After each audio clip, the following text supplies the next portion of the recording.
Die Zeit, ich sag bloß Sachsen, die zirkt und zirkt und zirkt dahin.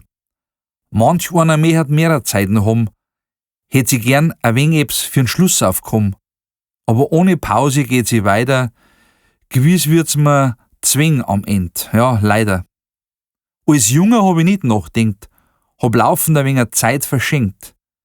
Mir war langweilig, hab nix getan, und wie oft ich vorm Fernseher war. Ich hoff bloß, die Zeit geht mir niemals ab, weil ich Zugriff drauf dann keinen mehr hab. Und sie zirkt und zirkt und zirkt voran, jetzt darf ich nix mehr verschenken, jetzt halt ich mich dran. Nur viel schneller geht's, wenn dann dein Kind kommt und die das Elternsein mitnimmt. Gestern ein Baby, morgen geht's dann studieren. Meine Haare werden auf einmal grau, wo soll das noch hinführen?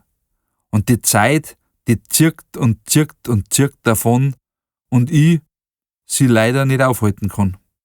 Das Kind geht seinen Weg, ist schon aus dem Haus, da passieren ganz viele Sachen, man kennt sie nicht aus. Menschen, die genauso alt sind wie ich, rafft's einen nach dem anderen so dahin. Wie wir dann fragen, dann die Gräber steht, ja, die Zeit, die geht und geht und geht. Irgendwann kommt der Tag, da muss ich auch von der Welt gehen. Dann bleibt meine Zeit stehen.